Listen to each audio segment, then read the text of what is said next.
Well, when Joseph Smith reviewed the Bible and revised it, he thought it meant that, but he didn't believe that, so he changed it. It becomes verse 23. Smith changed it to read, "No man knoweth that the Son is the Father, and that the Father is the Son, but him to whom the Son will reveal it." I think we can take that as proof positive. Next thing that cropped up, well, no, sorry, I forgot this slide, I put it in. I want to jump forward on the Inspired Revision to tell you something else, because to me it's very important. It just goes to show you the nonsense that Joseph Smith made up as he went along. In 1844, King Follett, I don't know if you know, one or two of you might not. King Follett was an elder. He had a bucket of bricks fell on his head when they were building a well, and he died, and the family asked him to speak at the funeral, which was a big mistake, because he didn't do a eulogy for King Follett. We got all the crap about God. So this is a very famous sermon. And Smith says, "God is an exalted man, and he sits enthroned in yonder heavens, and that's the great secret." This is 1844, don't forget. "He was once a man like us, yea, he himself, the Father of all, dwelt on earth. As man is, God once was, as God man may become." It's funny how Hinckley said that he doesn't know they teach it and doesn't know much about it. This is two prophets now, and yet Joseph Smith said it's plain beyond disputation. So Hinckley's not around to ask, but I don't know where he got that idea from, especially as when anybody gets their second endowment, they call him next made sure in the temple, when they get promises like this, he's the one that authorised it. He knew what he was doing, he was just lying. So, what does he go on to say? This is the important part, because it refers to the inspired revision of the Bible in a moment. He takes as his text to prove plural gods and that God had a body, Revelation 1:6. And he takes it directly from the King James Version, which is a huge mistake, because it's probably one of the only versions ever that made this error. The King James Version that the church uses today still has this in it. The normal modern King James Version doesn't. It's been updated, but the church sticks with the past because it's convenient. "Have made us kings and priests unto God and his Father. To him and glory and domination be forever and ever." Joseph Smith says, note the phrase God and his Father. He will say in a minute, when I press the button hard enough, it is altogether correct in the translation. So in 1844, Joseph Smith is claiming that the King James Version is a correct translation in declaring that God has a Father. That's where he gets his theology from.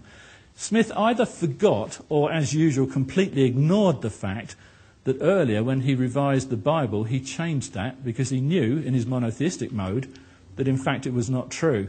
And if you read the Inspired Revision, it reads, "Unto God his Father." The word "and" disappears because he knew very well God couldn't have a father. And you know the irony? He was right, because that verse is probably the only thing he ever got right. Because if you take a literal translation from the original Hebrew, it reads, "Kings and priests to his God and Father." Every single edition of the Bible, other than the King James Version, I think one, maybe two others that were at that time, made this mistranslation. None of the others did. Smith corrected it.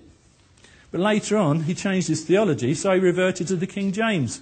He just did what he felt like doing and made it up as he went along. And you can't follow a prophet that isn't consistent. Lectures of Faith came next, 1834. Lecture 5, very specific about the Godhead, says quite clearly there are two personages. Oh, I thought there were three. Lots of bodies in here somewhere, governing supreme power of everything. They're the Father, and the Father being a personage of spirit, 1834. And the Son, who was in the bosom of the Father, monotheism, a personage of tabernacle. And incidentally, nowhere in the Lectures of Faith is the Holy Spirit anything other than the mind of God. They're still traditional. Again, apologists say, "Oh, Joseph Smith didn't write this." Well, he taught them and he had people memorise it. And it stayed. They formed the doctrine part of the Doctrine and Covenants in 1835, stayed there till the 20th century. So, anyway, first vision. What evidence is there of there being a first vision before 1842? What evidence is there? Okay. 1828 to 1830, the Book of Mormon was written and published.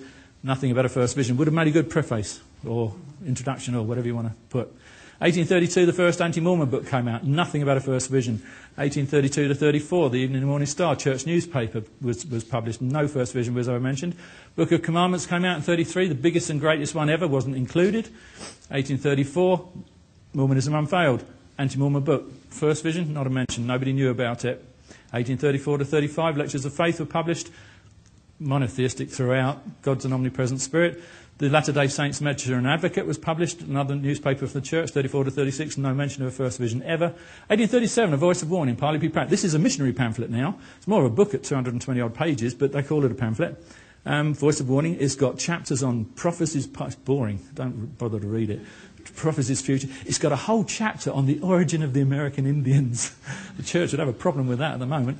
And then it's got a whole chapter on the restoration of the gospel. Does it include the mention of a first vision? No. 17 years after the event, not a word in a missionary booklet. 39 to 46, Times and Seasons, and before the publication in 1842, nothing, nada, not a word. Same with the Millennial Star in England, before 1842, nothing. And in 1842, another anti-Mormon book, 22 years after the supposed first vision event, nothing. Who knew that the first vision existed before that? 1831, some of you will be familiar with the fact that Palmyra newspaper, The Reflector, ran 3 articles during the month of February during 31. The first one, these show that Joseph Smith didn't claim to have any visions early on. It, however, appears quite certain the prophet himself never made any serious pretensions to religion until his pretended revelation of the discovery of the Book of Mormon. That's what they added in to show what it meant. So until after 1837, apparently nobody in the area knew Joseph Smith even thought about religion. Now, this next one I want to be a little bit cautious about. I'm quoting it from Quinn because I don't want to disagree with another author. But Quinn states this, but I don't agree with his summation. Let me just explain this. Forget the words "they affirmed" for a moment. In Quinn's note, he says in Origins, but by 1831 a Palmyra newspaper was reporting that Smith declaimed he had seen God frequently and personally. And then he says, I wonder if this could be about the first vision. In my opinion, it is not, and I'll tell you why. There's no evidence that anybody knew about it, for one thing, but he misses out the words "they." Newspaper, it actually says Smith, they affirmed, claimed he had seen God frequently and personally. Well, that was Oliver Cowdery and his mates telling the reporter, oh yeah, Smith sees God all the time. Reporter tells the editor publishes the line. But in that same newspaper, the editor also states it will be borne in mind that no divine interposition had been dreamed of at the period. So it's perfectly clear that it has nothing to do with the first vision, with due respect to Quinn's question rather than statement. So I do like his work other than just wanted to clarify that. And 2 weeks later, they clarified even more by putting this in the newspaper. It's well known that Joe Smith never pretended to have any communication with angels until a long time after the pretended finding of his book. So nobody knew anything about a glorious, transcendent first vision during all those early years. There's nothing anywhere that supports the idea. How about Smith's mother? He must have told his mother, surely. Nah. She started her autobiography in 1845, the year after her son died. In it, she states quite clearly it was the angel that appeared to Smith in his bedroom who told him there is not a true church on earth, no, not one. The original text doesn't mention a single word about any first vision whatsoever. If you read it today, it does. And why? Because when it was published in Liverpool by Orson Pratt, he inserted the account and a lot of other junk that Joseph Smith had published in the Times and Seasons without Lucy knowing, without her permission or her knowledge. She had no idea all her life that Joseph Smith was claiming he had a vision. No idea whatsoever. Now, this I have to make clear in a moment. This is an interview by Martin Harris with Tiffany's in 1859, and he's not referring to the first vision. He's referring to the fact that he was talking to the family about the plates.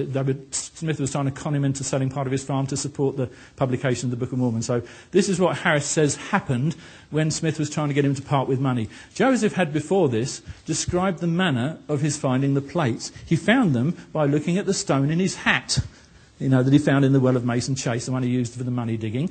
And the family told me likewise the same thing. Joseph said the angel told him he must quit the read it yourself, quit the company of the money diggers, have no more to do with him. He shouldn't lie, swear or steal. Well, an angel would say that, wouldn't he? You shouldn't lie, swear or steal. It's typical make it up as you go along stuff. He told him to go and look in the spectacles and he would show him the man that would assist him. That he did so. He saw myself, the gullible Martin Harris, standing there before him. Poor Martin Harris. Now, you might wonder what that's got to do with the first vision. Well, nothing but everything. It's what he says next that struck my mind. He says, I had the account of it from Joseph, his wife, his brothers, his sisters, his father and his mother. I talked with them separately that I might get to the truth of the matter. 10 individual interviews with 10 individual members of the family, and Smith's trying to con him out of his farm, telling him angels have told him where to find the plates. Wouldn't you have thought that one of them would have said, oh, by the way, it all started with a glorious vision of God and Jesus in a... What are the odds of it happening when nobody knew about it? So what were the first mentions ever of a glorious first vision? Well, I'll tell you. Well, you thought I would, didn't you? The first ever report of the first vision was by Orson Pratt in a booklet that he published in Edinburgh in 1840. It was called An Interesting Account of Remarkable Visions. And in it, he identifies a very short paragraph on the first vision, and it says 2 personages appeared. They remain entirely unidentified. We don't know whether they're angels, whether it's God or Jesus, but he records the fact. 2 years later, in the very same year that Joseph Smith published, Orson Hyde published one in German. And it was translated back into English in 1969, but I had my wife go back to the original German because she did well in German at school, and I don't know what German is really. And we think it was called A Cry from the Wilderness, A Voice from the Dust of the Earth. We retranslated the passage. It's almost word for word in part of it the same as Pratt's rather. And he says it was 2 glorious personages. I'm going to come back to Pratt in a moment because the church has something to say about that. I'm going to deal with Orson Hyde first. Let's get him out of the way. Orson Hyde made his account in 42, 2 glorious personages. Now, you've got to bear in mind that most people didn't know about the first vision even after 1842. If you weren't a local person that read the newspaper, Times and Seasons, and if you didn't pick it up in other things that came out, it wasn't like on everybody's bookshelf. It was in the dusty history of the church for years. In those days, the first principles of the gospel weren't what they are now. There were 2 things, the Book of Mormon and the Gathering. That was it. That's what they sold. Anyway, Orson Hyde, what did he think? Well, years later, he said this. Someone may say, if this work of the last days be true, why didn't the Saviour come himself to communicate this intelligence to the world? Because to the angels was committed the power of reaping the earth, and it was committed to none else. So Hyde obviously thought the vision was of angels. It hadn't got through to everybody. So what does that leave us with? 1840. Okay, this is a reference you're going to want. The church, or at least Brigham Young University, and as it's owned by the church, I hold them totally responsible, so if they don't like this, they'll have to tell BYU to take it down. They've extracted some stuff from these 2 guys that appear on there. There's a whole thing about where it comes from. It's on the website. It's far too much to put on the page, but that's the link to the church website, or BYU website. What the BYU says is, regarding Orson Pratt's interesting account of remarkable visions, is that it ranks as one of the great Mormon books. It's actually a pamphlet, but they can call it a book if they like, as it contains the first printed account of Joseph Smith's 1820 vision. Yay!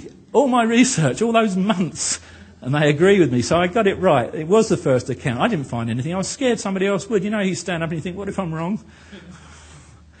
Only 3 manuscript accounts antedating remarkable visions exist in the LDS Church archives. Good. That's the 1832 version where Joseph Smith said he saw Jesus who forgave his sins, and the 2 1835 accounts where he saw angels, and one of them testifies of Christ, so Christ wasn't there. We're up to speed. So what does it mean? Well, your minds are racing forward on this one, I should think. What does it mean? It means, they say, the church says, it reflects that Joseph Smith discussed this transcendent vision only privately with a few trusted friends during the first few years. I couldn't find one, not even his own mother. But that's not the point. Didn't Joseph Smith say something about being persecuted for telling everybody and their mother that he saw God and Jesus and some shit?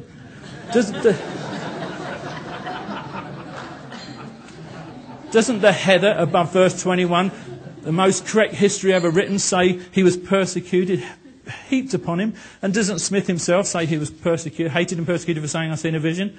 Can you remember what he said in his story? He says more in the next few lines than he said about the vision itself. This is him getting the sympathy vote. Why the opposition and persecution that arose against me when I didn't tell anybody, almost in my infancy? Didn't he say that he met a Methodist minister a few days later and gave him a full account of the vision? And didn't the minister tell everybody, and weren't they ganging up on him?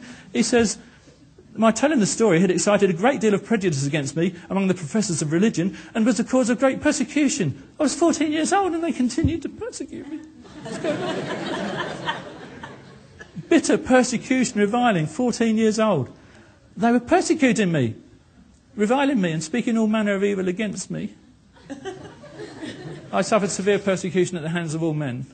And he then dates it for us. He says, specifically, between the time I had the vision, spring of 1820, and the year 1823, I was persecuted by people who ought to have been my friends. And the church is now conceding that Joseph Smith lied. What does that leave? Nothing. Absolutely nothing.